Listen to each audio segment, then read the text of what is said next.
ಕೇಸ್ನಲ್ಲಿ ಜೈಲು ಪಾಲಾಗಿರುವಂತಹ ದರ್ಶನ್ಗೆ ಹೈಕೋರ್ಟ್ನಲ್ಲೂ big shock. ಮಾಫಿ ಸಾಕ್ಷಿ ಬಗ್ಗೆ ಆಕ್ಷೇಪಿಸಲು ಹಕ್ಕಿಲ್ಲ ಅಂತ ಚಾಟಿ.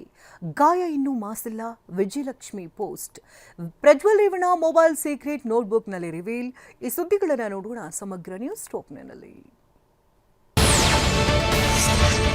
ಮಾಫಿ ಸಾಕ್ಷಿ ಅರ್ಜಿ ಪರಿಗಣಿಸುವಾಗ ತನ್ನ ವಕೀಲರ ವಾದವನ್ನು ಆಲಿಸಬೇಕು ಅಂತ ಕೋರಿ ದರ್ಶನ್ ಅರ್ಜಿ ಸಲ್ಲಿಸಿದ್ರು. ಈ ಅರ್ಜಿಯನ್ನ 59ನೇ ಸಿಸಿಎಚ್ ಕೋರ್ಟ್ ವಜಾಗೊಳಿಸಿತ್ತು.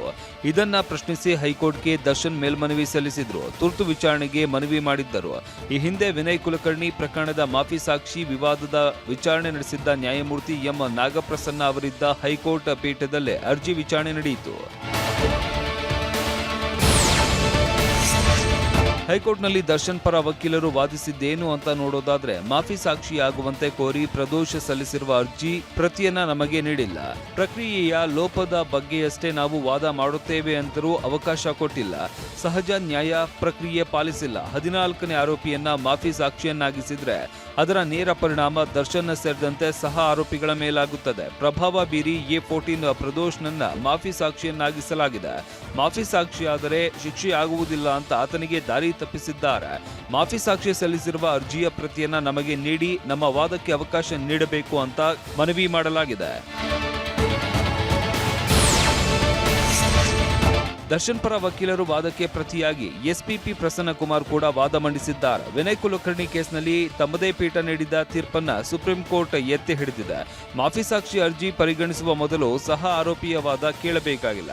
ಸುಪ್ರೀಂ ಕೋರ್ಟ್ನಲ್ಲಿ ಜಾಮೀನು ಅರ್ಜಿ ವಿಚಾರಣೆ ವೇಳೆ ಕೊಲೆಯಲ್ಲಿ ಪ್ರದೋಷ್ ಪಾತ್ರವಿಲ್ಲ ಅಂತ ಅವರ ವಕೀಲರು ವಾದಿಸಿದಾಗ ನ್ಯಾಯಮೂರ್ತಿಗಳು ಹಾಗಿದ್ರೆ ಅಪ್ರೂವರ್ ಆಗಿದ್ದರೂ ಈಗ ಹಾಗೆ ಆಗಿದೆ ಅಂತ ವಾದಿಸಿದ್ರು. 2 ವಾರ ಆಲಿಸಿದ ನ್ಯಾಯಮೂರ್ತಿ ಎಂ ನಾಗಪ್ರಸನ್ನ ಅವರ ಪೀಠ ಮಾಫಿ ಸಾಕ್ಷಿ ಮನವಿಯನ್ನೇ ಆಕ್ಷೇಪಿಸುವುದಕ್ಕೆ ಆರೋಪಿಗೆ ಹಕ್ಕಿಲ್ಲ ಅಂತ ಅಭಿಪ್ರಾಯಪಟ್ಟಿದ್ದಾರೆ. ಮಾಫಿ ಸಾಕ್ಷಿಯಾಗುವುದಕ್ಕೆ ಸೆಷನ್ಸ್ ಕೋರ್ಟ್ ಒಪ್ಪಿದ ನಂತರವಷ್ಟೇ ಸಹ ಆರೋಪಿ ಪ್ರಕ್ರಿಯೆಯ ಲೋಪ ಪ್ರಶ್ನಿಸಬಹುದು. ಮಾಫಿ ಸಾಕ್ಷಿ ಮನವಿಯನ್ನೇ ಆಕ್ಷೇಪಿಸುವುದಕ್ಕೆ ಸಹ ಆರೋಪಿಗೆ ಹಕ್ಕಿಲ್ಲ. ವಿನಯ್ ಕುಲಕರ್ಣಿ ಕೇಸ್ನ ತೀರ್ಪನ್ನ ಸುಪ್ರೀಂ ಕೋರ್ಟ್ ಒಪ್ಪಿದೆ ಅಂತ ಹೇಳಿದ್ದಾರೆ. ಸಹಜ ನ್ಯಾಯ ಪ್ರಕ್ರಿಯೆ ಈ ಹಂತದಲ್ಲಿ ಅನ್ವಯವಾಗುವುದಿಲ್ಲ. ನಿಮ್ಮ ವಾದ ಒಪ್ಪಲು ಸಾಧ್ಯವಿಲ್ಲ. ಸಹ ಆರೋಪಿಗಳಿಗೆ ಆಕ್ಷೇಪಣೆಯ ಅವಕಾಶ ನೀಡಿದ್ರೆ ಪ್ರಕ್ರಿಯೆಯೇ ಮುಗಿಯುವುದಿಲ್ಲ. ಮಾಫಿ ಸಾಕ್ಷಿಯನ್ನಾಗಿಸುವುದಕ್ಕೆ ಕೋರ್ಟ್ ಒಪ್ಪಿದ ಬಳಿಕವಷ್ಟೇ ಪ್ರಕ್ರಿಯೆ ಲೋಪದ ಬಗ್ಗೆ ಮೇಲ್ಮನವಿ ಸಲ್ಲಿಸಬಹುದು. ಹೀಗಾಗಿ 59ನೇ ಸಿಸಿಎಚ್ ಕೋರ್ಟ್ ಆದೇಶದಲ್ಲಿ ಮಧ್ಯಪ್ರವೇಶಿಸುವುದಿಲ್ಲ.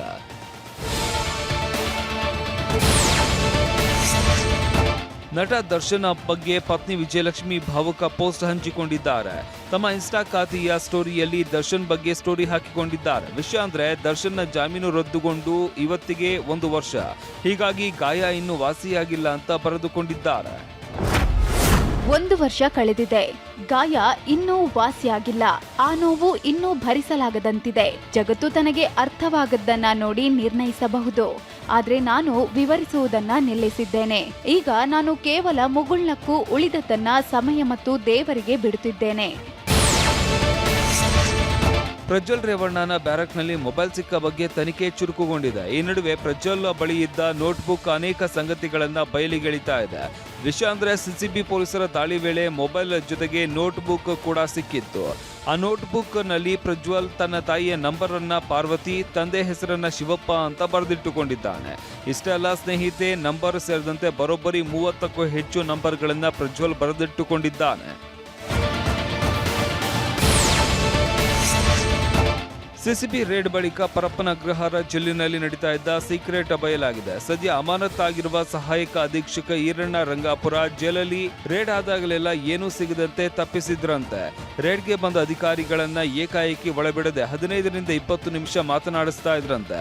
ಆದ್ರೆ ಈ ಬಾರಿ ಮಾತು ಕೇಳದ ಸಿಸಿಬಿ ಅಧಿಕಾರಿಗಳು ಏಕಾಏಕಿ ಜೈಲಿನ ಒಳಗೆ ನುಗ್ಗಿದ್ದಾರೆ. ಆಗ ಅಸಲಿ ಬಂಡವಾಳ ಬಯಲಾಗಿದೆ. ಏನು ಇನ್ಚಾರ್ಜ್ ಇದ್ರು assistant superintendent of prison Eranna Rangapur, ಅವನಿಗೆ ನಾವು ಸಸ್ಪೆಂಡ್ ಮಾಡಿದ್ವಿ. ಮತ್ತು ಈಗ ಅಲ್ಲಿ ಅನ್ಸು ಕುಮಾರ್ ಅವರಿಗೆ ಕೂಡ ನಾವು ನೋಟಿಸ್ ಇಶ್ಯೂ ಮಾಡಿದ್ವಿ. ಪ್ರಜ್ವಲ್ ವಿಡಿಯೋ ವೈರಲ್ ಬಗ್ಗೆ ರಿಯಾಕ್ಟ್ ಮಾಡಿದ ಗೃಹ ಸಚಿವ ಪ್ರಿಯಾಂಕ್ ಖರ್ಗೆ, ವಿಡಿಯೋ 6 ತಿಂಗಳ ಹಿಂದಿನದ್ದಾಗಿದೆ. ನನ್ನ ಅವಧಿಯಲ್ಲಿ ತಪ್ಪು ಮಾಡಿದವರನ್ನ ರಕ್ಷಣೆ ಮಾಡುವ ಪ್ರಮೇಯವೇ ಇಲ್ಲ ಅಂದ್ರು. ಜವಾಬ್ದಾರಿ ವಹಿಸ್ಕೊಳ್ಳೋದಕ್ಕಿಂತ ಮುಂಚೆ ವಿಡಿಯೋ ಒಂದು 6 ತಿಂಗಳ ಹಿಂದೆ ಇದೆ. ಯಾರು ಕೊಟ್ಟರು ಏನು ಕೊಟ್ಟರು ಅವೆಲ್ಲನೂ ಕೂಡ ತನಿಖೆ ನಡೀತಾ ಇದೆ. ಅದು ತನಿಖೆ ನಡೆದಾದ್ಮೇಲೆ ಯಾರ್ಯಾರು ಇದಕ್ಕೆ ಸಹಕಾರ ನೀಡಿದರೆ ಅವ್ರ ತಲೆದಂಡ ಅಂತೂ ಹಿರಿಯ ಯಾವುದು ಪ್ರಶ್ನೆ ಇಲ್ಲ. ಅವ್ರ ಪಾತ್ರ ಇದ್ದರೆ ಅವ್ರ ತಲೆದಂಡ ಆಗೇ ಆಗುತ್ತೆ. ಸ್ಪಷ್ಟವಾದಂಥ ಸಂದೇಶ ತಮ್ಮ ಮುಖಾಂತರ ರವಾನೆ ಮಾಡ್ತಾ ಇದ್ದೀನಿ. ಯಾವ ಅಧಿಕಾರಿಗಳು ಕೂಡ ನನ್ನ ಅವಧಿನಲ್ಲಿ ಪ್ರೊಟೆಕ್ಷನ್ ಸಿಗೋದಿಲ್ಲ.